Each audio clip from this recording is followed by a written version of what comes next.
Hello, world. Welcome to the Shannon Joy Show.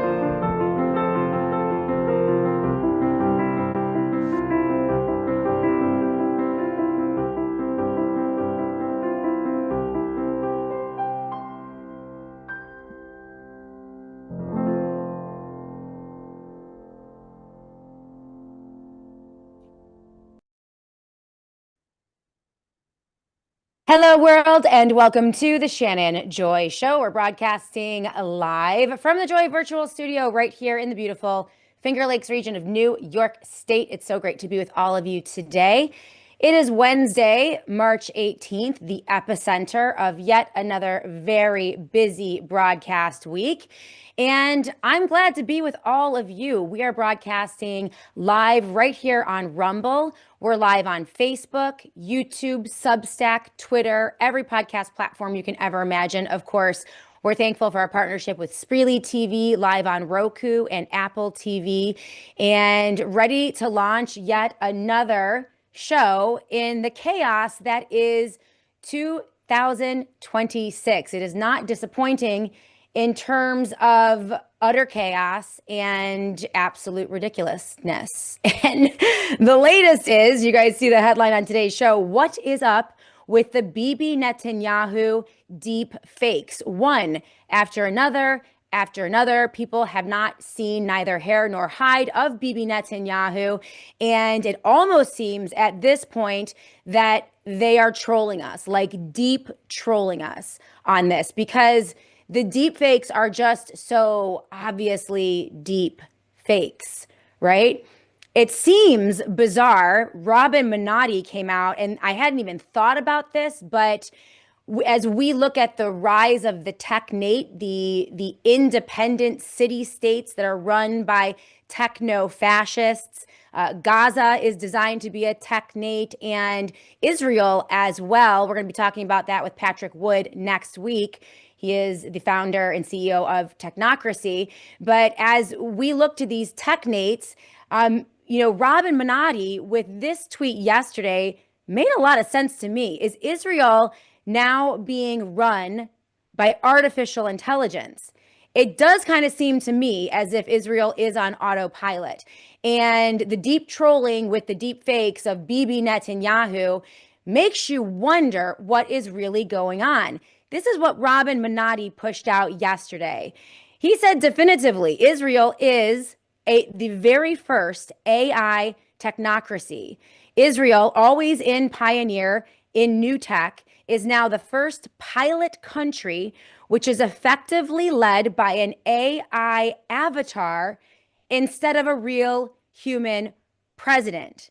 Where is Netanyahu? No one knows. He could be in Berlin. He could be dead. He could be kidnapped, as we talked about with Michael Yon yesterday, or in a coma. Who knows? It's just becoming very clear that something pretty dark is happening in Israel, and it does seem like they're on autopilot. We're going to be talking about that today with our guest. Don Malik is going to be joining us in the Joy Virtual Studio in just about 10-15 minutes. The headlines are utterly insane, right? We have videos now being pushed out, stories of mysterious comets flying all over the US, flying objects, UFOs are being pushed out, ginning up more fear porn. We have a deadly meningitis epidemic, apparently in the UK. We'll talk to Don Malik about that because he is broadcasting from the UK. And the end of the world as we know it, Saga, absolutely rages on. Peter Thiel lecturing on the Antichrist in the Vatican. We have Trump chipping your brain. This is a piece from Nicholas Holcher, who is going to be joining us next week to talk about this. He pushed this out just a couple days ago. Trump just signed a directive to accelerate 6G deployment with a stated goal to operate implantable technologies, which likely involves, according to Nick, a new paper-thin AI brain chip known as the Biological Interface System to the Cortex, the BISC. Nicholas goes on to say, I will not take the 6G A chip or AI brain chip in my brain, and I won't either. I mean, things are just crazy. They're absolutely crazy. This is from AF Post on the Peter Thiel story, which we mentioned yesterday. And the 6G, the brain chip, the technates, what Peter Thiel is up to, we are going to cover all of that in detail next week with Patrick Wood, as I mentioned, founder and CEO of technocracy.news. He is the authority on this issue, and we are going to go in deep. The acceleration of the technate and the AI technocracy, digital ID plus digital currency, is frankly breathtaking. And in the show notes of today's show, I did feature a phenomenal interview with Ian Davis, also an expert on the technate and dark enlightenment, which is the political ideology that underscores the technocracy and what we're seeing happen today. And if you don't understand dark enlightenment and the ideology, the political ideology of technocracy, you will not understand what is happening behind the scenes today in politics here in the US and geopolitics abroad. So this interview was featured in Solari. I have linked it in the show notes of the Shannon Joy Show today, so you can grab them. And I'm going to work on Ian Davis and see if I can't get him in for an interview. Speaking of interviews, we have, just amazing interviews coming up over the next 2 weeks on the SJ Show. We have Emerald Robinson. She had to cancel this Monday because of the wacky weather across America, but she will be with us next Monday to talk about a massive Christian and Catholic psyop that is rolling out right now. She has been reporting on this, absolutely brilliant. A lot of the centers around a Twitter account that is entitled Insurrection Barbie. It's a fake account, a psyop account. And there is a massive operation out there right now to deceive evangelical Christians, Christians in general, and Catholic Christians. This ties in Peter Thiel and what he's doing in Rome right now with his talk of the Antichrist, the coming Antichrist. He was doing these talks in Silicon Valley as well. And it ties in with technocracy. We're going to go over that in detail with Emerald Robinson next Monday. As I mentioned, Patrick Wood will be with us on Tuesday, and Nick Holscher reporting on the chips in the brains and all things medical and involving your health as we battle against poison in the air, poison in the water, poison in the shots, poison in the food, you name it. Nicholas Holscher is on top of all of it. One of the best new medical freedom platforms out there. Focal Points. It's part of Peter McCullough's operation and Courageous Discourse. I cannot wait to talk to Nicholas Holscher for the first time in the Joy Virtual Studio. Peter Schiff later in the month, Levi Leatherberry, and I'm very thrilled. I've been trying to work on Spike Cohen for quite some time. He is one of the leading authorities on medical kidnap, CPS kidnap, family court kidnap, and child trafficking in the United States of America from the bottom up. And he is an amazing advocate.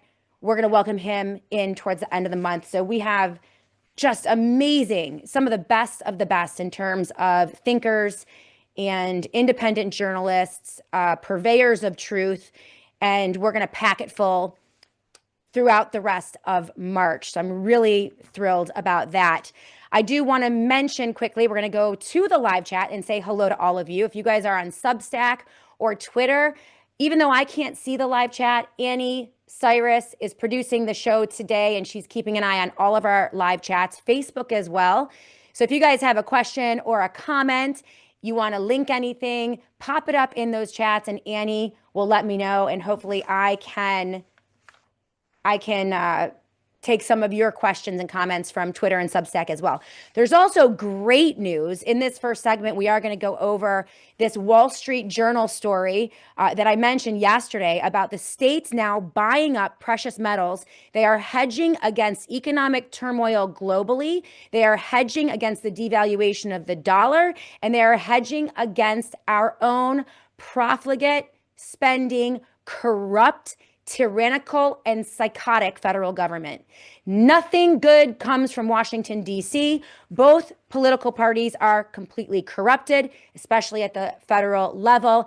And I am loving what we are seeing at the state level. It's absolutely amazing. And we're going to touch on that today in more detail if we can. So that's great. Massey is also continuing relentlessly to get the rest of the Epstein files released and to pursue justice for Epstein victims. I have an update on what Massey is up to as well. So there's good news out there for sure. But I want to say hello to all of you on the Rumble live chat. CM1968 is with us, the very first to comment. Guitar Lily, it is great to see you on the live chat. This is what Guitar Lily has to say. These deepfakes remind me of the 1930-ish Germany when Hitler used the newfangled radio technology. People thought he was located wherever they were listening. Talk about a psyop. That's really interesting, Guitar Lily. There is nothing new under the sun, is there? Right? 4,000 years of human history, and we play this story out over and over and over. By the way, nothing new under the sun. That is the great King Solomon in Ecclesiastes, and it is absolutely true. Ali Robin 9, great to see you on the live chat. Mama C 1996, great to see you as well. We have Mod Trend joining us. CJP Rumble, Zayada, great to see you on the live chat as well. Hello, Buskman. Blessings to all of you. Hey, Be My Valentine. You look great. You all look great. Ali Robin 9, same story, different day. Absolutely true. We are so excited about the Summit for Truth and Wellness coming up just a couple days away. Get your tickets. Your time is running out. Not only are we approaching sellout for the tickets for this event this Saturday, March 21st in Rochester, New York, featuring Dr. William Makis and Sasha Latapova, among others. We also have a cutoff date because we are treating everyone to lunch. There's a luncheon. That means there's a food order involved. And I have to get the food order in for the luncheon by tonight at the latest tomorrow morning. So if you have waited on getting your tickets, get them right now because we're going to have to close that window very, very soon. TheShannonJoy.com is the only place to get your tickets. That is TheShannonJoy.com. I am so thrilled to see all of you. It's going to be an absolutely amazing event as we support William Makis and all of his efforts, one of the most persecuted freedom fighters on the face of the planet.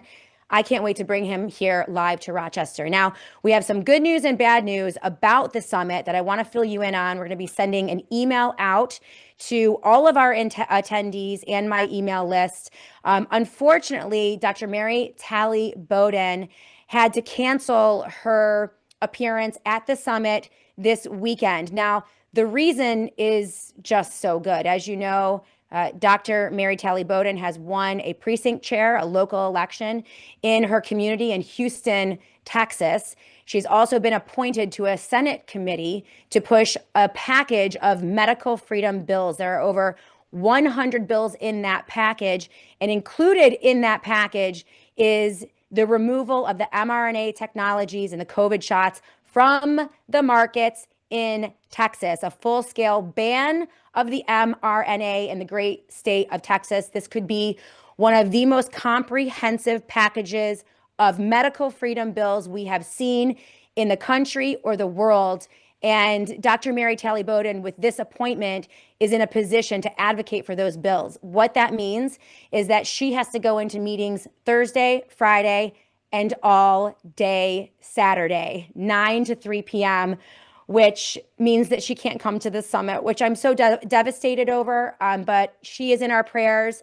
And I know it's very sad, but it's also very good news as well. So we're going to wish Dr. Mary Talley Bowden and the entire team in Texas the best of luck. Again, as you know, from my perspective, everything but the kitchen sink from the bottom up. No solutions in Washington, D.C., no solutions at the global level, no solutions from the Democrats or the Republicans. It is independent emancipation, activation, communication, fellowship, at the local level with human beings as we begin to take care of ourselves.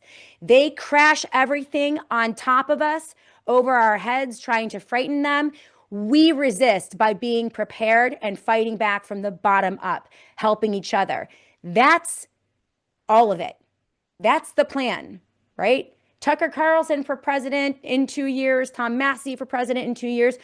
Is anyone dumb enough to think that a hero can ride in on a horse and save us all in 2 years with a presidency in Washington, D.C.? That ship has sailed. And so I am so proud of Mary and the entire team in Texas for their bottom-up activation. And we're going to do that in New York, blue states, red states, it doesn't matter. We're getting ready for whatever they do to us. And that's the plan. That's something that our next guest, and one of my absolute favorite guests, by the way, on the SJ show, one of my favorite freedom fighters, warriors out there from across the pond in the UK, Dr. Ahmed Malik. You know him as Doc Malik. He has a huge following on Twitter, an amazing podcast. And we are going to talk to him about all of the news of the day and an amazing piece that he put out on his Twitter platform last week entitled They, which I read to you last week. I think he's nailing it. He's one of the best analysts out there, and we are going to get his perspective on what is happening geopolitically, what is happening within the health freedom movement, the medical freedom movement, what's going on in UK regarding the outbreak of meningitis, among other things. I cannot wait to hear from the Doc Malik in just a moment. We're going to go to a quick break.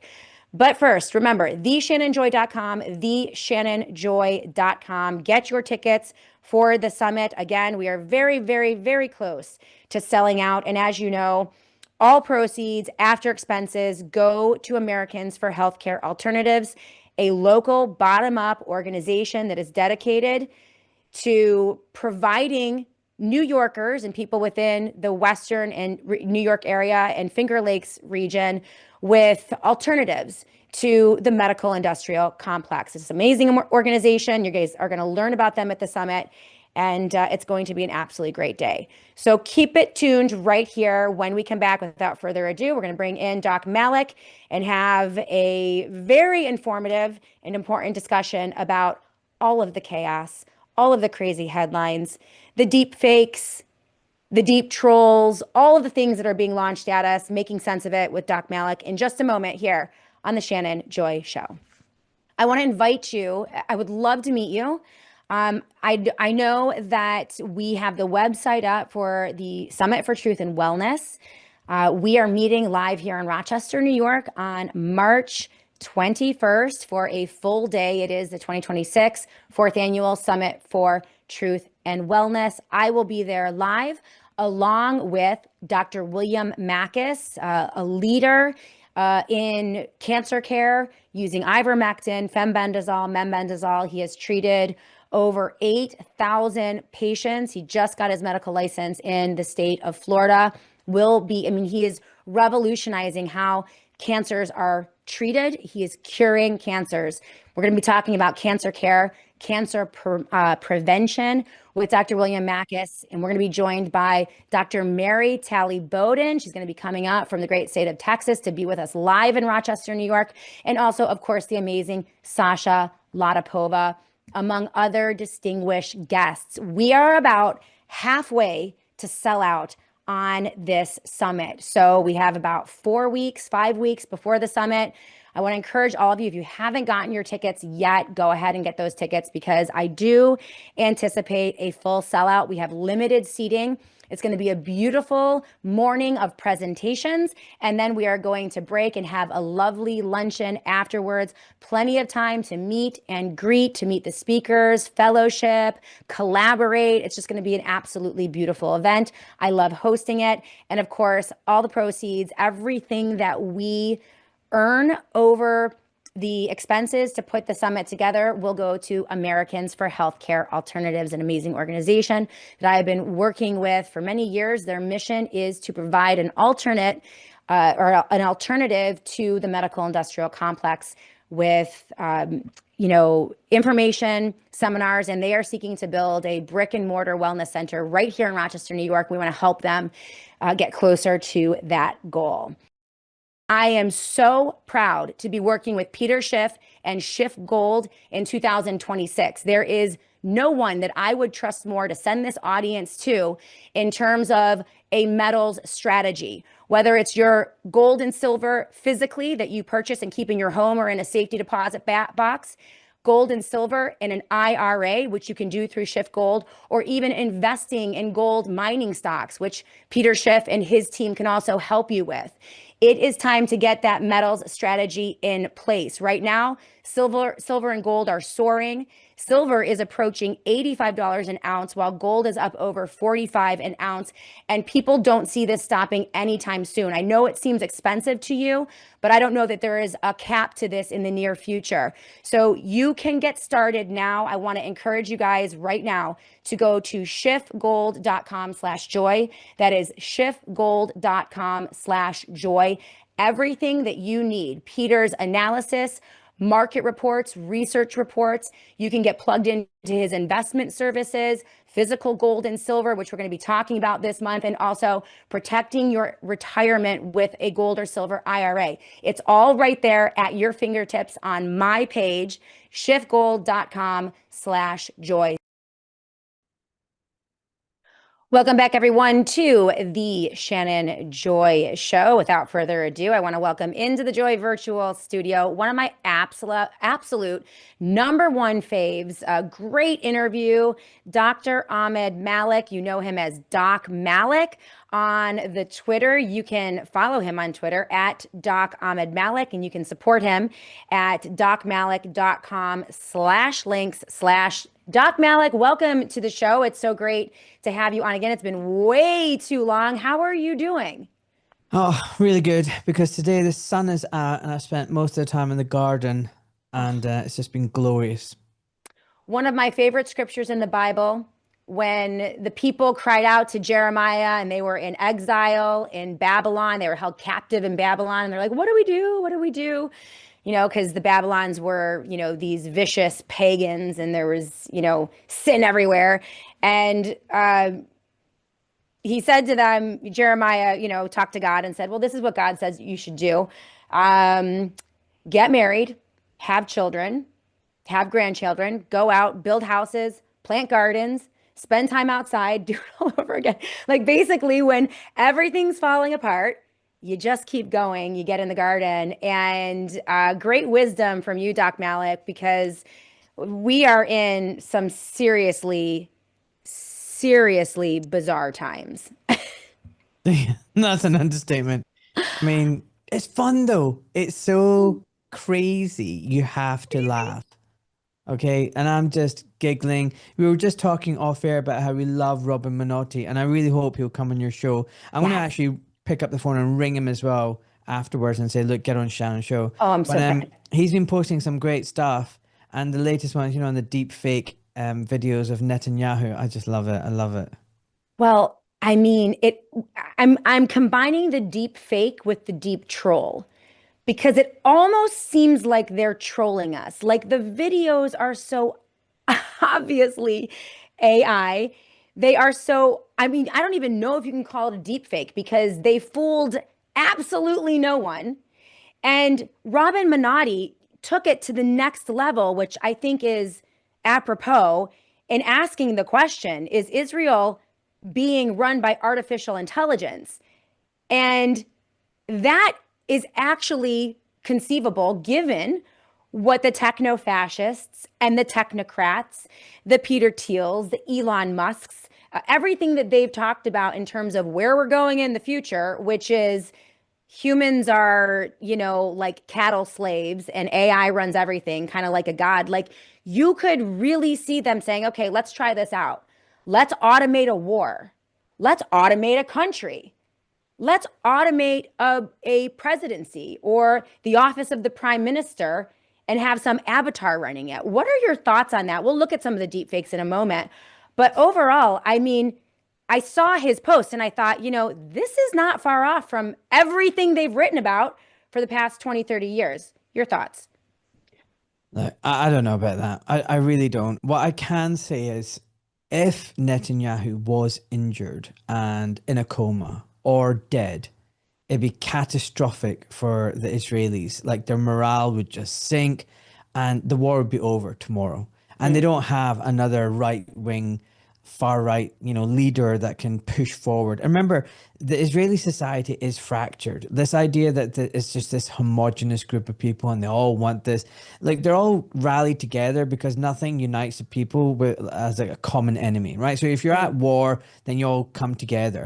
But the reality is, there's lots of different groups in Israel and yeah. they're fighting amongst each other. And a lot of people don't like Netanyahu. There were crowds of literally 500,000, a million who wanted to get rid of him. And he seems to keep dodging justice.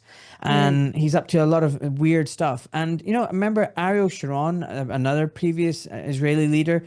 I think he was in a coma for 12 years or something like that. And they kept him in that vegetative state for 12 Sorry. years. I don't mean to So laugh. It's horrifying. it's not, I mean, it's just, God, let the guy die for It's goodness sake. crazy. And remember, Yeah. he was a war criminal. And again, they just kept him alive for 12 years. They didn't want him to die. And maybe they're just thinking, right, now's not a good time to release the fact that Netanyahu's dead because it'll just scupper everything. Why don't we just pretend he's alive, keep him in life support or whatever it is they're doing. Mm. And then in the meantime, they're preparing to get someone else in. In the meantime, they can say, oh, Benjamin Netanyahu died of natural causes, like a heart attack or something, later on down the line. I don't know.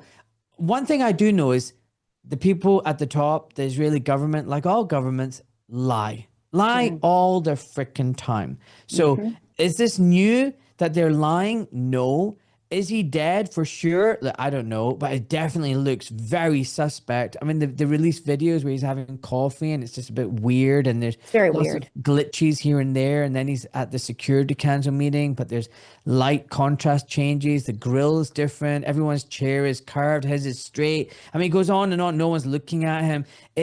Like, just get him out, go to America, meet some independent journalists who can verify in a crowd that, this guy's real and he's alive. But right Right. now, I think yeah. And then as to the technocratic thing and whether AI is running it, I don't know. I don't know if it's running it, but I have seen Palantir videos where people are presenting how powerful they are and how they can track and trace anybody in their phone, zoom into a car, with their satellite targeting Right. AI systems, and they just need to designate a target and then the AI will find it. And I'm like, wow, this is amazing. So why did you not see October 7th coming? Yeah.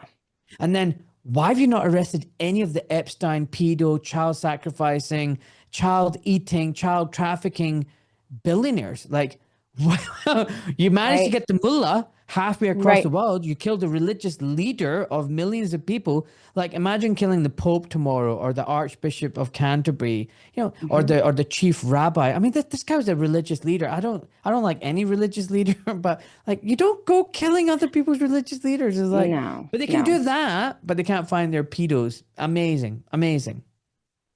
How much of this do you think has to do, speaking of the pedos, and this very dark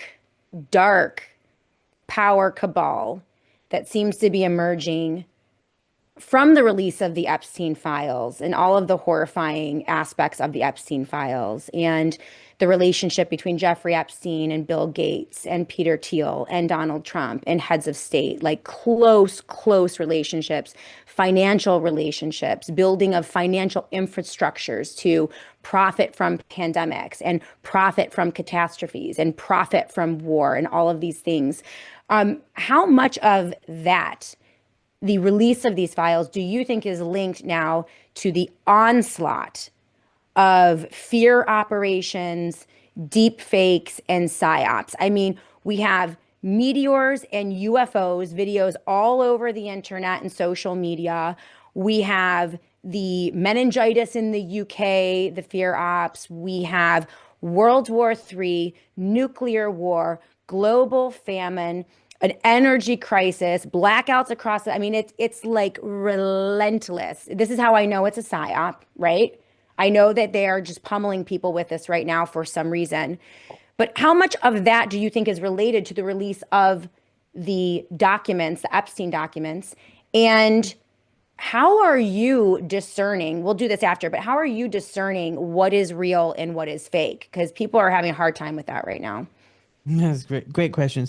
So all I know about the Epstein files is that they just don't go away, and people Yeah. keep asking. People keep saying, "We need to talk about the Epstein files." I remember Trump would be like, "Stop asking. What is it with Yep. you guys? Stop asking about the Epstein files." And people don't want to let it go because No.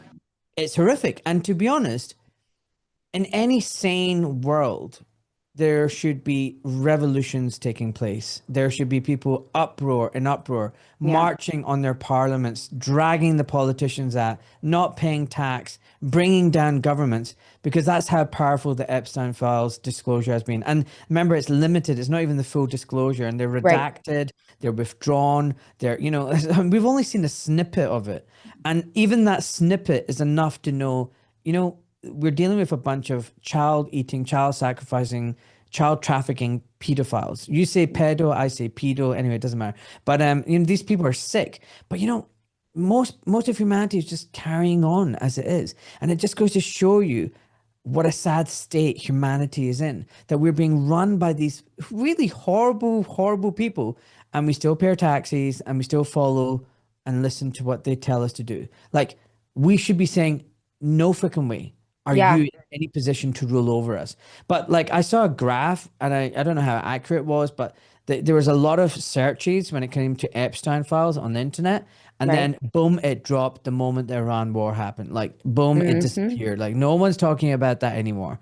I remember it was really heating up. People were like, "Whoa, look at this disclosure, this disclosure," and then suddenly, boom, it's all on Iran. So could that just be a lucky coincidence? I don't know, but I don't think people like Trump and co really want to be talking about the Epstein files. I think they just want to move along and say there's nothing to see. And then yeah, you've got all these distractions.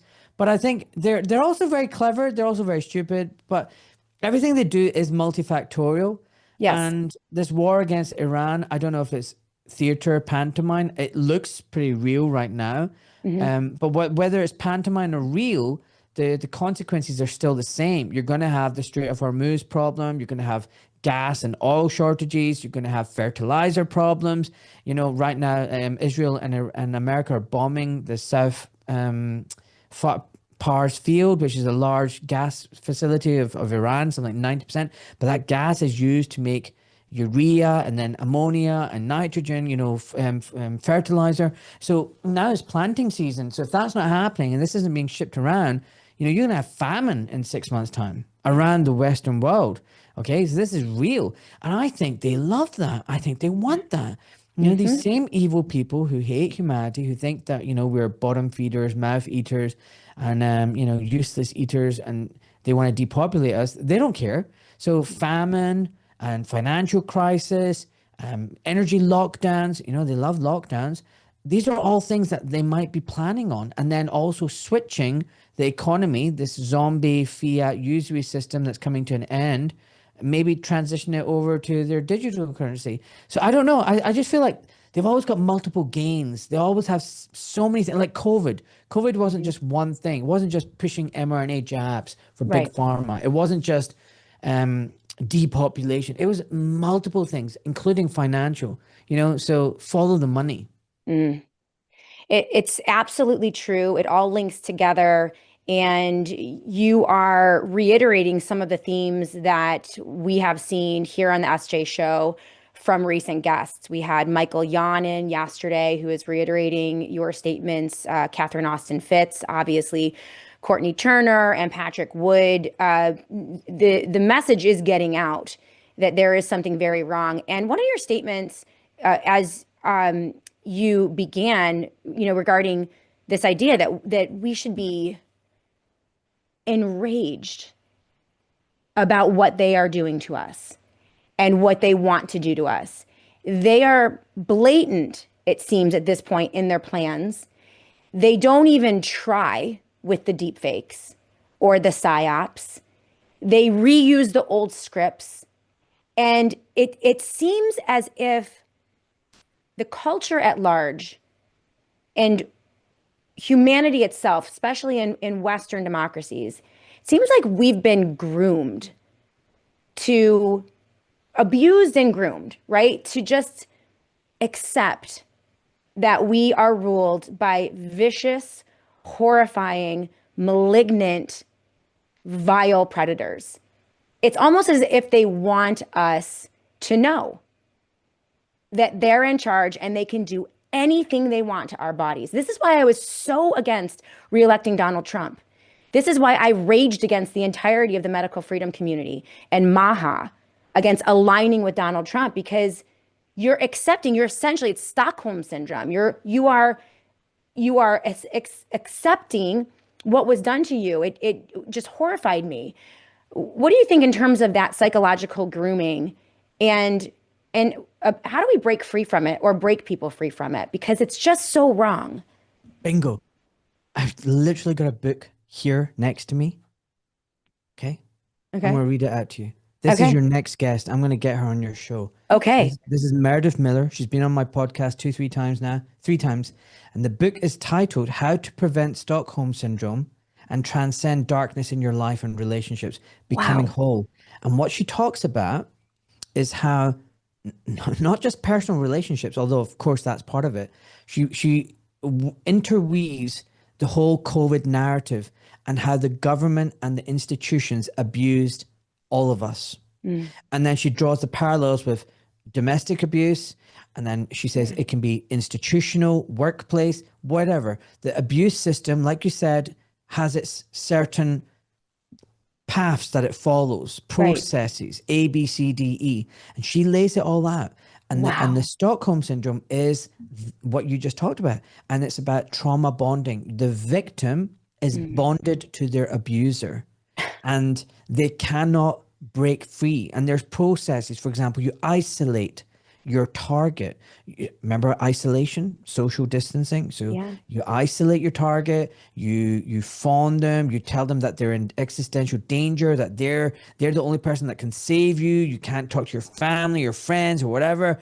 And then they love bomb you. Then the punishment and abuse comes. But then when you're abused, you start craving, the dopamine craves that time then when the abuser gives you a little bit of love, caresses your face, says some sweet words to you, because then you've got a bit of a relief from the constant abuse.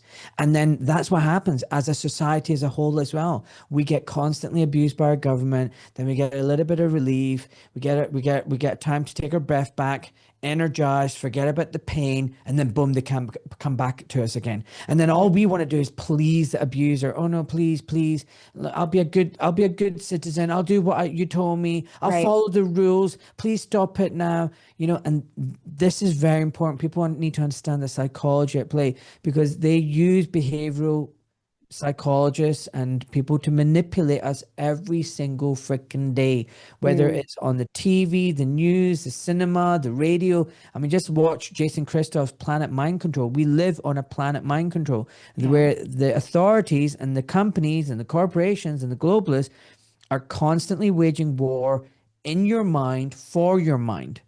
And it's abuse.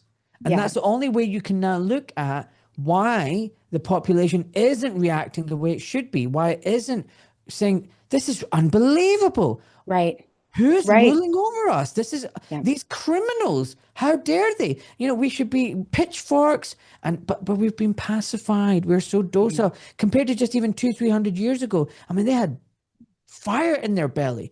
Most of us, like, we've got McDonald's in our belly. And that's the problem. I agree. And I think, and I see on the live chat here, they have been programming us for decades, perhaps more than 100 years. Yes, likely Mark the Regan. And again, there's nothing new in this. I mean, the same type of abuse has played out for 5,000 years of human history in different ways. They just use different technologies. So you have the printing press, then you have radio broadcasts, then you have TV broadcasts. I think now we are in probably one of the most sophisticated and one-to-one types of grooming and abuse situations, because so many people have voluntarily given up so much information about their psychology, their demographics, what makes them tick on social media.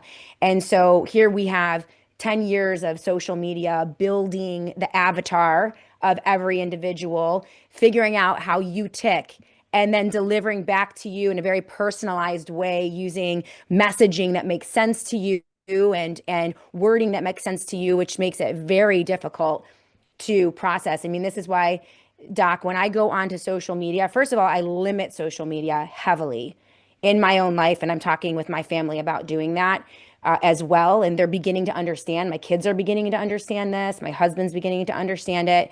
But, you know, I put on the armor of Christ when I go. I mean, I put on spiritual armor when I go into Facebook or Twitter. And I always go in with the mindset of, what does Twitter want me to feel today?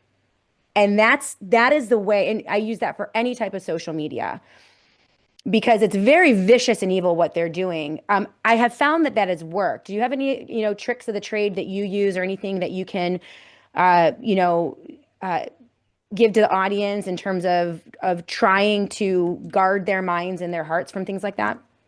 Yeah. So first of all, like you, I limit social media. I'll come back to it in a second, but I do not watch the news, mainstream Right. news. I Yeah. just don't. I don't read the newspaper. I don't watch TV. You know, mainstream programs. I mean, I'm not going to say I don't watch any program. I mean, there's a cooking program competition, British competition called Great British Menu. I watch half an hour of that every Love evening it. with my wife and kids, but it's Yeah. wholesome. It's just about cooking. It's nothing Yeah. more. There's no agenda. Um, and that's it. But what I would say to people is make sure you balance consumption with creation. So what do I mean Yes. by that? So if you're on your phone scrolling literally, you know, like this or like this with your thumb, your finger, whatever, and you're just getting that little dopamine hit and you're consuming social media, what else in your life are you doing where you're creating? And that could be Mm, creating art, it could be creating sourdough bread, could be creating food, could be creating content, social media content. You could be writing blogs, you could be posting on things, but you cannot just be a consumer. You need to mm-hmm. create, you need to balance it. And actually, I would say you want to tilt more towards creation than consumption. And I don't Right. mean just social media, I mean in all aspects of your life, and that will protect you and guard you. So, you know, I've sat in my garden today, I exercised, I grounded, and, you know, I cleaned the chicken coop out, cleaned the house out, then I edited the podcast, that's creation. I created, then I published the podcast, I wrote the Substack. I wrote a Substack about the retreats that I'm offering here in the UK. I published that. I posted some of these things on social media to advertise it. But I didn't consume anything. I didn't consume anything when I went on X or on Substack or on Instagram. I just literally created and then I finished. And and then I made a really nice homemade barbecued beef burger for There you go. lunch. There you go. So what I It mean, sounds lovely. It sounds so human, Doc Malik, what you're talking about. And I just love that you said that. It proves to me that you and I are just linked spiritually in some way because I have that conversation with my kids all the time. And I talk about consumption and production. And it's just a little balance every day. Just tally it up in your mind every day. You can consume food, you can shop, you can consume alcoholic beverages, or you can consume social media. You can sit and stare at the boob tube or scroll, like you said. And as long as you keep that production versus consumption in check with, as you mentioned, favor to the creativity. I love that you say creation. I like creation much better than production. So I'm going to change the wording, but it makes so much sense. Here's a question for you. Is there any benefit to AI whatsoever in your mind? Artificial intelligence. Everyone says it's going to take over the whole world and create the singularity. And this is why we need dark enlightenment. And this is why we need the technocracy. And humans are going to become cyborgs and we're all going to be slaves to the technocratic state. And we're all going to be traced and tracked and surveilled and you know, tokenized, right? Every human has a value, maybe even to the point of like your heart, liver, and lungs when you die and they harvest your organs and put, I mean, this is how dark these technocrats think. But everything that they want to push on us hinges on our adoption and acceptance of this idea that the singularity is coming, that AI is inevitable, and that the era of the human and humanness is over. Your thoughts on that? Sue, a great question. Big question. I'm gonna go philosophical on you. Okay. So I I'm really struggling to think of anything non-human that is truly evil. Mm. I think the only things really in this world that are evil are some evil people Mm. possessed by evil spirits and just evil.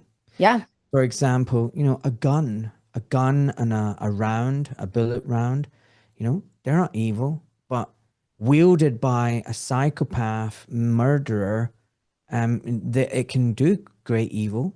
Right. But in its own, it could defend, it could be used for hunting, or just fun target shooting. Hmm. So it in itself isn't evil. It's who wields it and how they wield it. And and I'm really struggling, like I said, to think of anything non-human that is intrinsically evil. Right. Um, Even if you just imagine the most evil torture device, if it's just sitting there in a room on its own, what is it? Right. No one, It's no one's mass. doing. It's just sitting there. No one's doing anything. It's who uses it and how they use it. And so I think it's all about human beings, and technology is a double-wielded sword for the bad people. So, and technology through the ages has balanced and kept in check the powerful. So, for example, one of the things that really freed up the Englishmen and in England hundreds of years ago against their ruling lords was the introduction of the longbow. That was Mm. a technological advancement. Any man on a field could wield a longbow and shoot it at a night and pierce their armor and kill them. Wow. It totally leveled the playing field. So now the lords just had to be kept in check. They couldn't overreach, because Mhm. any guy with a longbow could kill them. All right. Right. And all these men had longbows. But Hmm. then, technology changes. Then you start getting muskets and cannons. And now the lords in the castle with their cannons can Right. cause havoc on you, even if you've got longbow. I mean, because the reach is and devastation is much greater with the cannon. So Right. then the power went back to the lords again. And then it comes and goes. And then, industrial revolution and whatnot. And then the advancement of technology. And every single time we get a little bit of power, then they take it away from us. Then we get a bit of power, they take it away from us, and that's just what keeps happening. Now with Right. AI and social media and technology, I think the problem is we've got a little bit of that power now. Look at the awareness we're having this conversation. We would never have had this conversation without the internet, without Right. social media. We Yep. wouldn't have known each other. We wouldn't have known that we're, brother and sister from another mother. But Hmm. now with this technology, here we are, we're talking, we're reaching a massive audience. The awareness, the global awareness, although small, is growing and is much bigger than what it used to be. People are Right. waking up to the cabal, the Baal Hmm. worshippers. Um, so technology is amazing in that sense. And I think AI is going to be no different. It's about how you use it.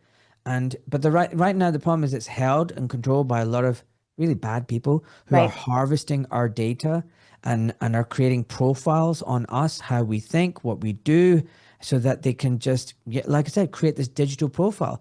And then they can predict our next steps. And then they can nudge us and manipulate us. So in the wrong hands and the wrong companies, I think AI, yes, can be potentially dangerous, but in the right hands, AI could facilitate you, it could take work away from you, it could act like a secretary, and then you don't need to, as a small business, spend a lot of money outsourcing things to other Right. people when you can just do it at home, and you could be a lot more efficient and Hmm. quicker and organized. So it's a balance. I think it's a Right. balance, and who knows what time will reveal what happens. I can relate to that. I use AI just a little bit, mainly for overviews and searches on, different topics. The 24/7 news cycle is so relentless, and I don't have a staff.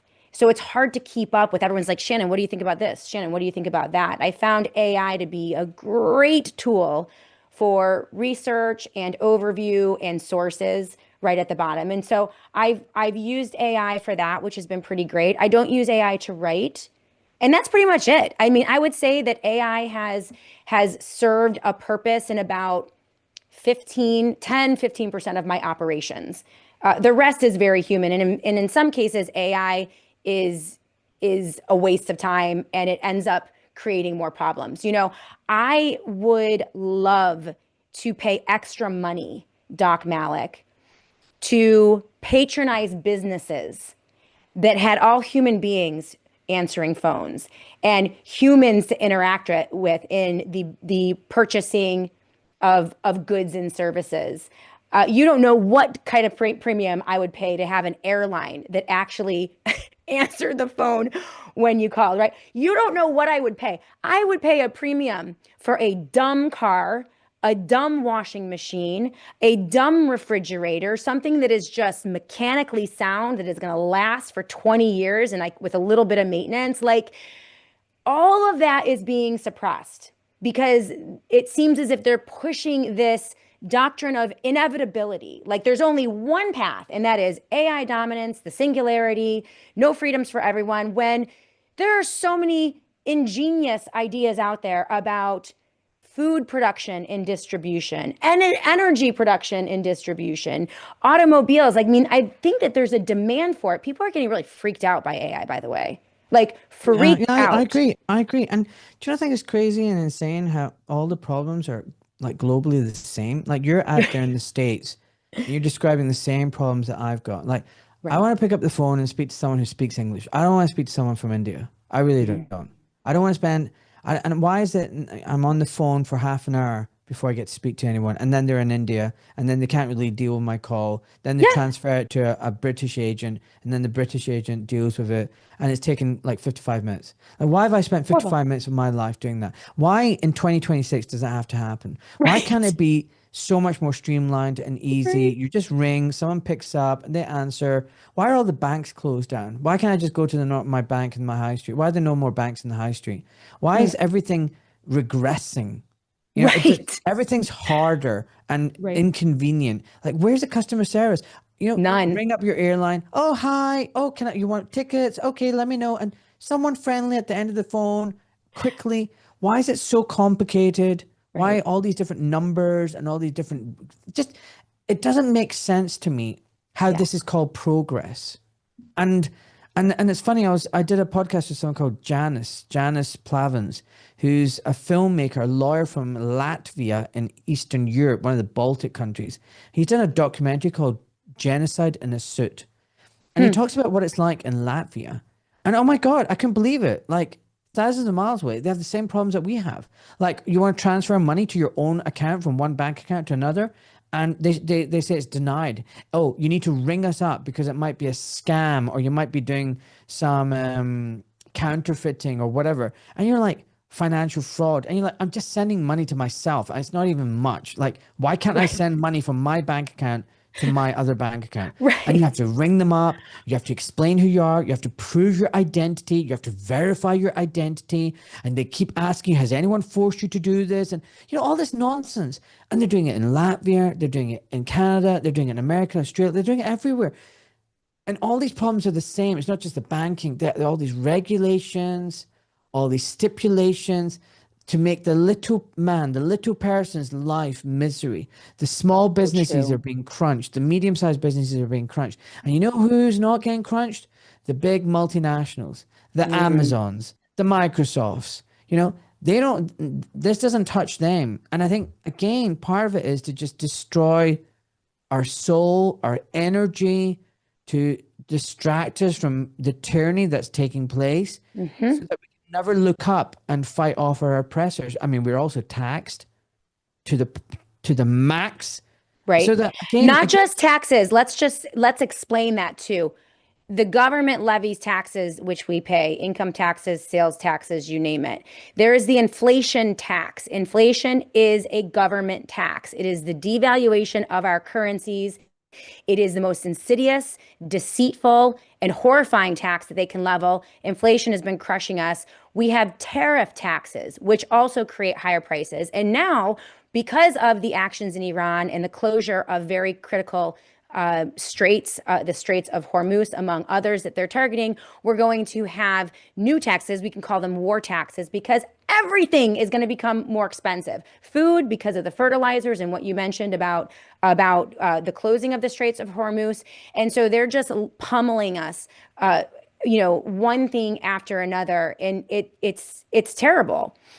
Doc Malik, Maria Z and many others, I believe Robin Monotti as well, and I may have seen this on your feed as well. Many are seeing very similar rhetoric. Here we are, the Ides of March. It is March 2026, almost 6 years to the day since the lockdowns of 2020, also which happened in the Ides of March. A couple decades after 2008, the collapse of Lehman Brothers, that was also in March. So something about March here. Anyway, people are seeing lots of themes that are very similar to the lockdowns of 2020. We are seeing a lot of propaganda about pandemics in the UK, but more concerning the energy crisis, rolling blackouts, rolling brownouts, food production, supply lines shutting down, famine coming. We're seeing countries across the globe locking down their citizens, limiting the amount of time that they can drive, the amount of times they can use electricity, all in the name of the energy crisis that they seem to be creating. Again, the firefighter or the arsonist becomes the firefighter and vice versa. Are you seeing, can you speak to what you're seeing? You're in the UK, you're international in terms of your platform. Are you concerned that we are going to see COVID style lockdowns coming in the near future and in another attempt to just crush what's left of the middle class as they move us or try to move us into this new technocracy? I wouldn't put it past them. And to be honest, Yeah. there's already talk of that in the Far East. So Yeah. I'm not sure where it was, Thailand or Vietnam or wherever, but they're openly talking about energy lockdowns now because it's hitting them as well. You know, they get a lot of their oil and gas from Yep. Iran. And so all these countries are preparing for it. And there's no reason why it's not going to hit the West. I think Mhm. America is different because it gets a lot of their oil and gas domestically. They've got a huge market. But Oh, Europe yeah. traditionally depended on Russian gas and Right. oil. But you know what they did to that? They blew up the Nord Stream and they Yes, I do. Yep. totally cut off um, Russian gas and oil, which was cheap and beneficial. It fueled all the homes in Europe and kept Europe warm in the winter. It fueled German industry and it made money for Russia. And if you think about it, it was a good reason for these countries not to go to war because they're financially they were wedded together. And then we Mm. came, along and well, not we, I mean the parasites, they came along and went, we can't have any of this, and they blew it up. And also there is a planned deindustrialization of Europe and America. That's a fact. Hmm. That's a fact. And there's a document called The Silent Weapons for Quiet Wars. I've written a Substack about it. Some people say it's forgery and a conspiracy. Well, if it is, it's bloody brilliant in that Yeah. it's mapped out exactly what has happened in the last 30, 40 decades. And this document was apparently written in the 1970s, based in the, Can you summarize that a bit for us, Doc Malik? yeah, And I'll link everyone to your Substack as well. We'll throw that up in the live chat. But go yeah. So ahead. it's called the Silent Weapons for Quiet Wars. Um, and basically these are silent weapons. Okay, they're Mm. not like a kinetic missile, ballistic round or anything, but they are weapons. They injure their target. They drain their life force. They kill them, but it's done slowly and gradually, and there's lots of different means by which they do it. And apparently in 1954, a group of the ruling class came together and realized that there were methods by which war could be waged against a domestic population, and the Hmm. aim for which was total control. Now, this document apparently was written in 1979, but was found in 1986 in some photocopier. I think Bill Cooper published it in his book Beyond Pale Horse or something. Mhm. You can find it. It's on my Substack. There's a link to the PDF, and it outlines in great detail the reasons why and the methodology behind it. And part of the silent weapons is taxation, economic, financial, it's food, it's cultural, it's societal, the feminine cause, Mm. making men weak. Um, Yes. it Yep. goes, just everything that we're seeing today, the decay of society, the decline of civilization, it's by design. And part of it is also deindustrialization. They do not want the West to be producing and manufacturing anymore. Mm. And I also don't think they want that many people there anymore either. So all of this ties into what they want. I mean, they shut down all the nuclear reactors, and Yeah. they've populated us with solar panels and wind farms that are heavily subsidized, that are Right. not efficient, they're Don't work. energy inefficient, Yeah. and I think this crisis has shown that the West and civilization in particular runs on fossil fuels, Right. not green energy. Okay, Right. that's a fallacy. That's just a lie, a flat out illusion that's collapsed. Okay, and war is the ultimate stress test. And by the way, that Silent Weapons for Quiet Wars document talks about stress testing society, just like Hmm. an airframe is stress tested to see where the weaknesses are and what can be tweaked. The agents in control stress test society with Hmm. financial problems and economic cycles of collapse and everything, because they want to see how the population responds to it. And one of the Wow. key things that this document talked about, and we were talking about back in the 1970s, was collecting data on every single person, receipts, shopping habits, viewing habits. And because when you can get all this data and collate all this data, you can then build a picture of that person and manipulate them and predict them and program them. This was in the 70s. Wow. Now imagine fast forward 50 years with AI, with tracking, constant surveillance, technology, your individual ID code, ID, digital ID, what they will be able to do. So yeah, I urge your readers check that article out and make up your own mind about it. It makes a lot of sense, especially given what we lived through in 2020 and 2021 with the rollout of the poison shots. Talk about a silent war, wiping out tens of millions of people across the globe with injections.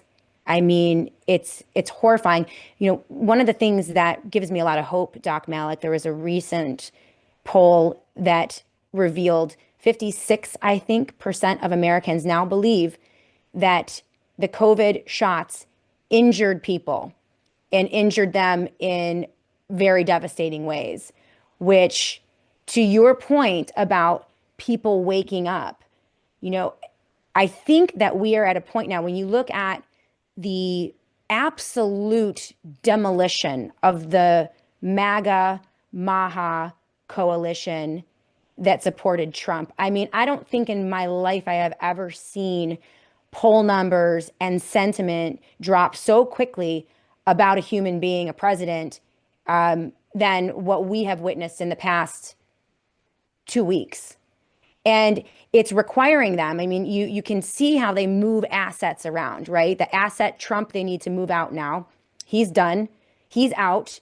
And they tried to move Vance in. No one was really into JD Vance because he's creepy and Peter Thiel built him, and there's not a lot there.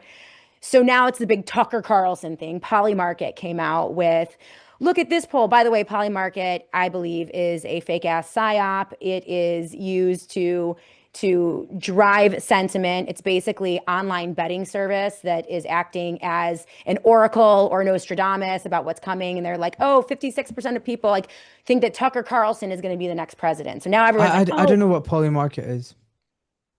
Polymarket is, and I might have mangled the definition. It's out there everywhere. They're pushing it. It's heavily, heavily sponsored on Twitter. And it's online betting, I believe. So regular people go in, they get a Polymarket account, and they ask you all these questions, or people bet on these things, and you can make a little bit of money. There's so many gambling accounts out there right now, which just shows you how horrifying everything is. Like, people are so desperate that they need the dopamine. They can have it right, and they don't even have to go to Vegas or the casino anymore, which is why Vegas is collapsing, by the way. It's because everyone can gamble on their phones. Well, I think, and I don't want to misstate this, but I think that Polymarket is like that. And so people bet on who's going to be the presidential nominee or win the presidency in 2028. And apparently, since everyone is abandoning Donald Trump, Polymarket is now telling us that Tucker Carlson is going to be the next president, or that's what people Wow. that's what people. Now, I think it's completely rigged. I think it's completely rigged. I mean, the house always wins, guys, in any casino. So that's like a rule for life. Never forget that. But that being said, you can also use something like Polymarket, which is heavily promoted on Twitter, to drive sentiment. So it is an inevitability. If they are able to do this, people are like, oh, it's just going to be Tucker, even though a vote hasn't been cast. And there are even people talking about using systems like that. The technocrats are talking about using systems like that to elect our leaders. Oh, We don't gosh. even need to vote because they have so much information on us. The AI knows how we're going to vote. So we'll just tell you who you voted for. It's like to bring this all full circle, we live in the dumbest times in human history.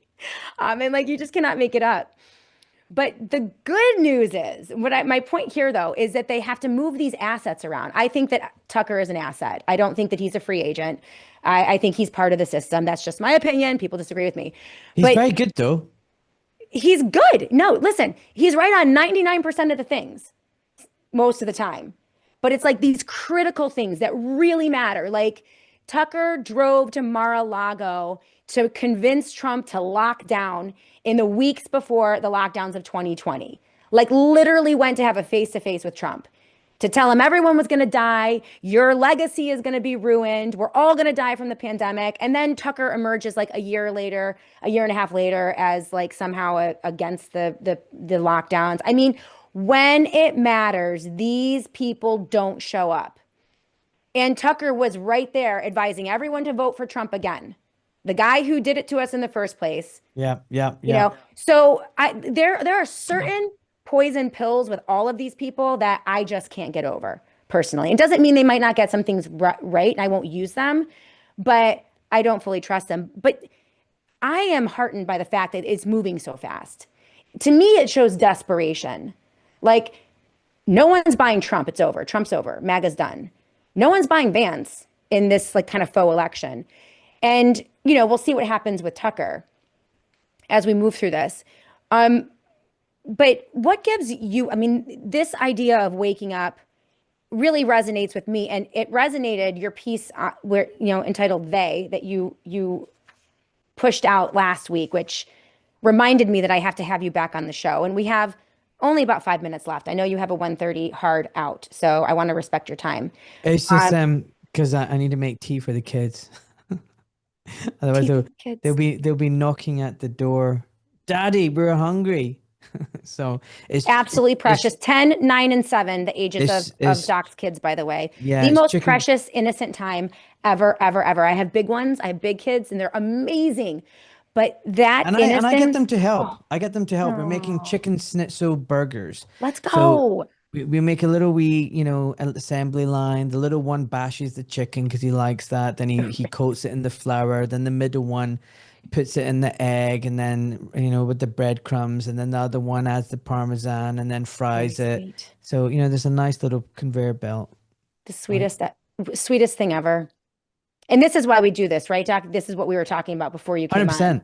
Listen, I It's just for the want to make it kids. clear, Shannon, I've lived a great life. I'm Yeah. 50 years old. I've traveled the world. I've eaten at 1, 2, 3 Michelin star restaurants.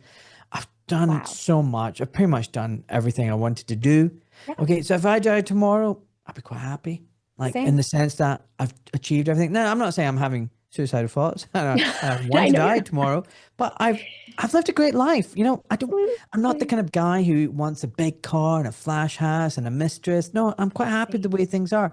But I do everything for my kids and Yeah. their kids, and that's what it's all about. Um, and you know, I am heartened that people are waking up. I mean, we're having conversations, and we're talking about Jewish supremacy and Zionists and technocracy.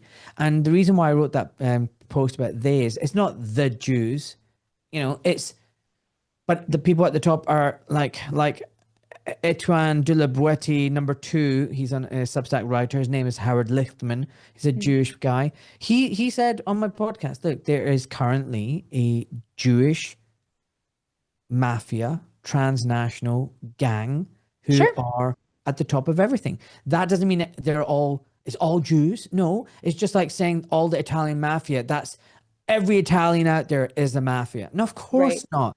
But when you have the Italian mafia, they have the capos and their lieutenants who happen to be Italian because they pick from their own. And Right. so what you've seen is that. And now I think people in America are beginning to realize that America is occupied.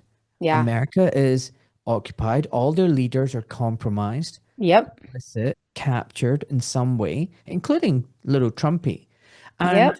actually, there's hypocrisy because, they talk about anti-Semitism. I can't think of anything more anti-Semitic than Christian Zionism, which is like, let the Israelis and Jews have their land, let them, destroy the Palestinians, because that's what's going to bring the Messiah. And when the Messiah comes in the rapture, half the Jews are going to die and the other half are going to convert to Christianity. And you're like, okay, so that's not anti-Semitic. I mean, you Well, cannot make this up. right. And I don't most American troops did not think that they were going on a holy war and entering a death cult when they joined the US military to fight on behalf of Israel. And that theology, by the way, I mean, we have competing and intersecting religious psyops happening right now. There is a Jewish psyop, there's an evangelical Christian psyop, there is a Catholic psyop. There is, I mean, Emerald Robinson is going to be in with us on Monday to talk about that because she's unraveling a lot of this and it's absolutely fascinating the work that she's doing. And we're going to get in there. But, it's important because we talk about they all the time and it's this murky, unidentified thing. And because it's so murky, people really gravitate towards they want a villain. They want to identify a villain. And the identification of the villain is usually achieved by the best propaganda, the most coordinated, the most funded, that can create that most compelling story about the evil, vile villain that is doing everything to us. And I think a lot of people have fallen into the Jewish trap, like that it's all the Jews or it's all the Muslims or it's all the Christians. And that's what I loved about your piece. I mean, because it's too simplistic. There are villains out there, by the way, guys. They just come in all shapes and sizes and in different factions. And really their agenda is money and power and enslavement of humanity. They are Control. narcissistic Yeah. sociopaths, right? And so I want to read before I let you go, just real quickly, like what you wrote, because it meant so much. They are not Jews in the they. They are not Muslims. They are not the Christians. They're not the Iranians. They're not the migrants. They're not the boomers. They're not the white, the black, or the brown, because this was never about race. It was never about religion. It was never about nationality. It's always about power, writes Doc Malik, and it's absolutely true. The they is a multi-generational group of psychopaths who crave control over humanity itself. And they've come together. They've tricked us for a while. They have an enormous amount of power, but I think people are waking up to them. I want to thank you. This meant so much to see you write this, Doc, because there are, if the key is division, they are achieving it with setting up these false villains for people to then hate and then persecute. So I want to applaud you on that and give you the last word before I let you go, because very important work that you're doing. And I hope everyone follows you and supports you and buys you a coffee and subscribes to your Substack, because I think you're just the greatest. So I'll give you the last word before I let you go, and you can grab those kiddos and smash the chickens and make the tea, because Well, that's listen, what really matters. it is. I just want to say thank you so much for all your kind words. I really appreciate it, Shannon. It's 20 years since the movie Idiocracy came out. Ooh, Now, it's not a movie, it's a documentary, and yes, it is. it actually predicted the future. Yes, it If you did. haven't watched it, folks, watch Idiocracy. Mhm. It's where we're heading, Yeah. and it's terrifying. And we need to all wake up. Mhm. And one of the most powerful things I think you can do is, if you've got children or grandchildren, educate them, raise them up to be fierce little lion cubs. And if you haven't got kids yet, make as many freedom-loving, healthy babies as possible.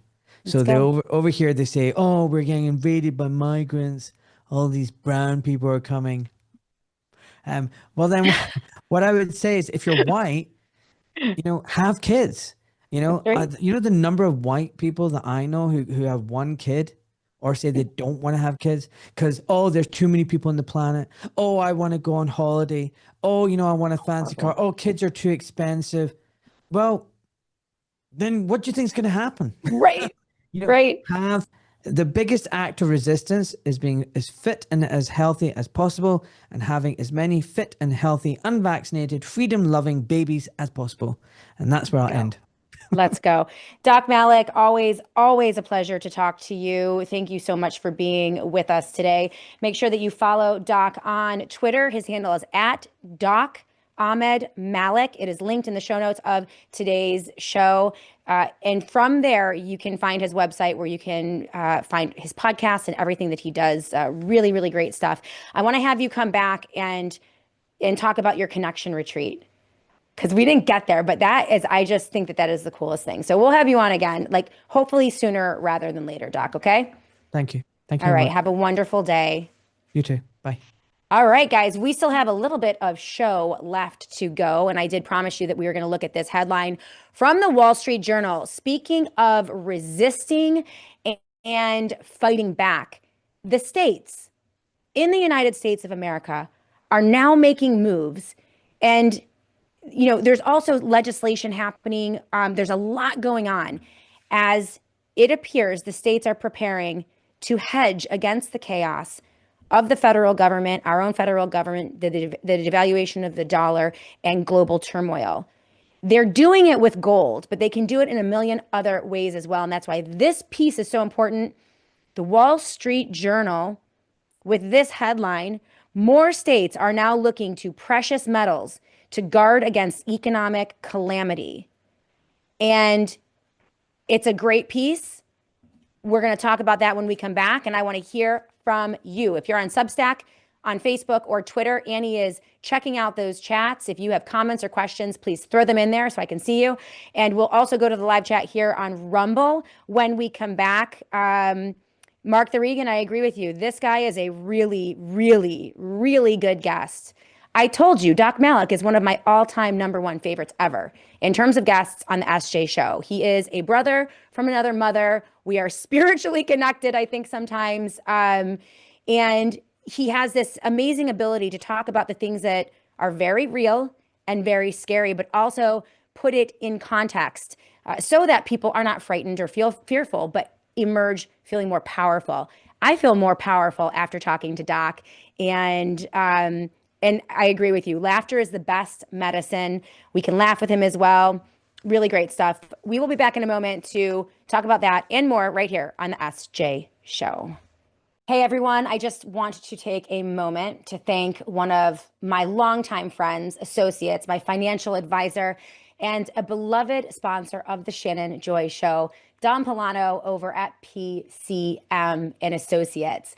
Don Polano, as many of you know, was the very first Shannon Joy Show advertiser almost 12 years ago, and he's been with us ever since.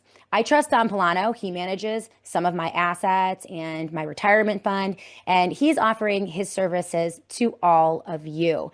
He can take clients anywhere in the country and even across the globe over at PCM Associates. And as you guys know, it is so important today. There's so much volatility and chaos. You need a human being, a person that you trust, and a person that shares your values. And that's Don Polano at PCM and Associates. So if you are looking for someone to help you manage your retirement or have investment advice, please consider calling Don Polano over at PCM Associates. His number, 1-800-536-1368. That's 1-800-536-1368. And of course, you can go to PCMPolano.com. That is PCMPolano.com to learn about all of his services and get in contact with his team. Again, so thankful for Don Polano at PCM and Associates. And I think that you are really going to appreciate his services. So that number again, 1-800-536-1368 for a financial advisor that you can trust. At 123.com/joy. Everything that you're going to need for preparation: generators, solar panels, Faraday products. If you want to disappear and protect yourself from the surveillance state, they have an entire line of amazing Faraday products called dark bags. They're always 10% off at the satellite phone store if you go to sat123.com/joy. That is sat123.com/joy. The satellite phone store has supported the Shannon Joy Show for many years. They are amazing partners, and let's help the companies that help keep the lights on here at the Shannon Joy Show. So if you are in the market for any of their products or services, make sure you use that promo code JOY and go to sat123.com/joy. That's sat123.com/joy. Welcome back, everyone, to the final segment of the SJ Show. We're going to hit the live chats in just a moment. So if you're on Substack, Facebook, Twitter, Annie's keeping an eye out for your comments. And those of you on the Rumble live chat, you guys have a lot to say about what we talked about today with Doc Malik on the Shannon Joy Show. So we're going to get to that in just a moment. But I do want to talk about parasites. So as you know, there's been a big medical hack of 2025. Everyone's talking about parasites. In fact, my husband, devastatingly handsome Dr. Joy, was recently talking about parasites as well. It's one of those topics that just has not made its way into the mainstream conversation about why we get sick, right? You go to the doctor and it's either a virus or a bacteria or virus, but you never hear a doctor ever saying, well, maybe it's a parasite, right? So there's a lot of emerging research on this. And one of the best thing that's happened in 2025 was several peer-reviewed studies that identified direct connections between anti-parasitic medications having off-label benefits, fighting a variety of cancers. So this makes a lot of sense. The connection between tumor growth and parasites has been known for years. Now, while currently the CDC remains silent, they have admitted, finally, that millions of Americans are suffering from parasitic infections that often go undetected or undiagnosed. This is why Dr. Peter McCullough, Chief Scientific Officer over at the Wellness Company and the world's most published cardiologist, says, quote, these studies make a clear case to do at least one medical grade parasite cleanse every single year. And the TWC parasite cleanse is the real deal. This is not your mother's cleanse. This is not some supplement. This is an amazing product.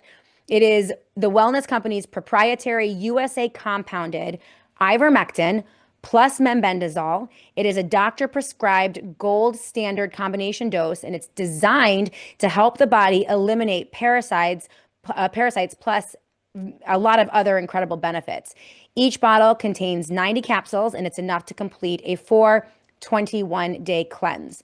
So the formula cannot be found at your local pharmacy. There's no equivalent out there. But the Wellness Company removes all of that red tape by making the process fully digital. So all you have to do is fill out a quick intake form. A doctor will review the form, and your medical grade parasite cleanse will arrive to you within a week. So this is a once a year cleanse. It is worth every penny, and it's time for people to get healthy and pay attention to the parasites.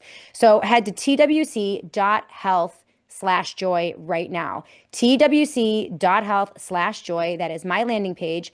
If you use the promo code JOY, that's JOY, they're going to take $60 off your parasite cleanse. Plus, they're going to give you free shipping. That is only at twc.health/joy. That is twc.health/joy. Annie has popped up the QR code in the corner of the screen. You can click on that or just hover your phone over it to go right to my site and enjoy a very special gift for the SJ audience, $60 off plus free shipping on every order when you use the JOY promo code. And by the way, use the JOY promo code every time you shop at TWC. If you're already plugged in, you're already using some of their products, make sure you use that JOY code so they know I sent you. All right. Thank you to The Wellness Company for being amazing sponsors of the Shannon Joy Show. We so appreciate all of them. All right, so let's take a look at the live chat. I see all of you on the live chat. I see you, Ralph the Flying Dutchman. I see you, Buskman, Ollie Robin 9, and some of the comments here. Steve Explos, you're brand new on the live chat on Rumble. So glad to see you and so glad that you're commenting. I love that. In my opinion, the best thing that we can do in these crazy times, I'm adding that, is to make fun of all of it. Laughter is a key ingredient, and mockery, right? All of these people, I mean, they're smart. They have a lot of money and power. I mean, even the top dogs, like the top dogs, but they're not all seeing, they're not all knowing, they're not omnipotent, they are not God, even though a lot of them think that they're God. And so it is very helpful to mock them. And I think that we should do that on a regular basis. So I agree with you. LT Oracle of Truth, I see you as well. Clone says humor, matinees, and just dolphins on keto. Oh, manatees, not matinees. Clones, I don't even understand that comment, but I read it because, okay. Ooh, Ollie Robin 9. Modern medicine, despite its scientific vocabulary, operates in the same structural principles as ancient healing superstitions. An expert class tries to claim exclusive authority over invisible forces. I don't necessarily disagree with that, but I do love a good cleanse. And I've done parasite cleanses, and I mean, they're amazing. There is amazing. Thank you, Ollie Robin 9, and all of the other chatters on the live chat. There's a ton here. I just can't see all of it. Buskman, I do see you. Cannot wait to see you guys all at the Summit for Truth and Wellness for sure. Let's look at the good news before. I know that I've been teasing this the entire show, so we're going to end with this today. Listen up, because this is the nugget, all right? This is the nugget. It's the essence. It's the bottom line in what we need to do in order to defeat these dark forces. It's not Tucker Carlson in the presidency in 2028. Tom Massey's not going to save us. Ron DeSantis isn't going to save us. I mean, drop in whichever new hero that we want to worship, a political idolatry, and then, sit on our hands for 2 years, do nothing, and wait for them to come and save us. That is not the play. And similarly, why I'm so proud of what Dr. Mary Talley Bowden is doing in Texas in terms of running for office, winning her position, and now earning a seat on a very important Senate committee pushing medical freedom laws in the great state of Texas. It's amazing. It's everything that we need to do. And we're seeing action. So that's on the health freedom front. On the economic freedom front, we're seeing some movement within the states. This is the headline from the Wall Street Journal. More states are looking to precious metals to guard against economic calamity. So they talk about there's, in Wyoming, little town Casper, Wyoming, there's a treasure inside a low-slung building on the outskirts, roughly $11.6 million in state-owned gold bars. Wyoming bought the gold in December of 2025. You probably didn't hear that headline. After passing a law requiring the state's investment portfolio to add precious metals, worries among Wyomingans, or however you pronounce that, are rising federal debt, inflation, and a weak US dollar. But also, they're looking at more extreme calamities, according to Bob Ide, a Republican state senator and lead sponsor of the Wyoming Gold Act. This state legislature passed the bill last year with widespread support. He said, I can't put a timeline on it, but there's going to be a sovereign debt crisis. There is no will to rein in spending in Washington, D.C., or from the federal government.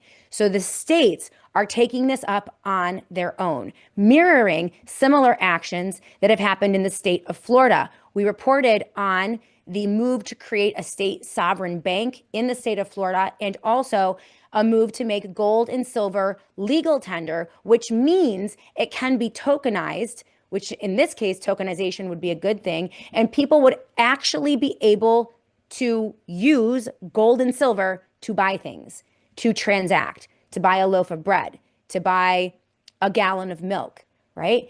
Now, this is happening in states across the country. And the more states that sign on to legislation like this, the better. The more of a safety net we will have if they try to collapse this economy on our heads, which it appears they are trying to do. So a sovereign debt crisis, as we know, means the US can't pay its debt. And there is widespread fear of default, very real fears of default, that interest rates will soar and the economy nosedives. The state spent about $10 million, as required by law, to buy 2,312 troy ounces of gold, which equals about 72 roughly smartphone-sized bars. The stockpile, which has risen in value since that purchase by a lot, adds Wyoming to a growing cohort of states, writes the Wall Street Journal, including some with mining heritage looking to add precious metals to their investment portfolios. Let's go. More of this. It's amazing. The gold stored in the vault, run by a private Wyoming company called Wyoming Reserve, is inside a beige single-story building that used to be the Casper Star Tribune's home. The vault is structured like an onion layer and is heavily guarded. And, I just think this is amazing. It's amazing. They are following in the footsteps, or other states are following in the footsteps. Utah was the first to reaffirm gold and silver as legal tender. And another law passed in 2024 authorized the state to purchase as much as $140 million in precious metals, so up to 10% of its rainy day fund, and that is now stored in the Brinks Vault in Salt Lake City. Around the U.S., West Virginia, Tennessee, and Georgia are among the states where lawmakers recently pitched legislation that integrates precious metals further into their state economies. It isn't surprising that states with big mining legacies are also the first to store their wealth in minerals, says Steve Hank, who is an economist at Johns Hopkins University. Now, the states are following what sovereign banks and nation states are doing across the globe, as more and more entities are moving into gold and silver. And this is a very, very good development. The more physical gold and silver out there in distribution, the more cash out there in distribution, everything that is not involved with a stable coin, a central banking digital currency, or a private banking digital currency, which we know is completely corrupt, is going to be the key to maintaining the infrastructure of our economy should they try to crash it over our heads. It's huge. This is huge. Great piece from Wall Street Journal. It is linked in the show notes of the Shannon Joy Show. We need more of this. We need more of this in finance. We need more of it in health freedom. We need more of it in education. We need people from the bottom up to take agency and begin to prepare themselves. And congratulations to the great state of Wyoming for leading on this. So there is hope out there. I want to leave you all with that today. By the way, make sure you get your gold and silver. Get a strategy together. Right now, shiftgold.com/joy, shiftgold.com/joy is my landing page. They have everything. T-Gold, physical gold and silver. You can do gold and silver in an IRA if you would like. They also have gold mining stocks and gold funds, which you can look at. There's a 800 number right on my page. You can call them and talk to them, or email them for information. An amazing resource. By the way, Peter Schiff is going to be with us on the last day of March, so I can't wait to talk to him. But this is where everything is going. This is where everything is going. You can hedge. You can protect your retirement with that, with obviously physical gold and silver, among other things. So again, huge thank you to our sponsors, and thank you to all of you. Thank you to Annie for producing the SJ show today. Thank you to Doc Malik for being with us. Amazing guest. For all of you who are ready for the summit, I cannot wait to meet you on Saturday. Get your tickets right now. Do not wait. We are close to sellout, and we're going to be cutting off the ability to purchase tickets probably tomorrow morning. So let's hurry up and get those tickets. TheShannonJoy.com, TheShannonJoy.com. You guys are amazing. We'll see you tomorrow right here on the SJ Show.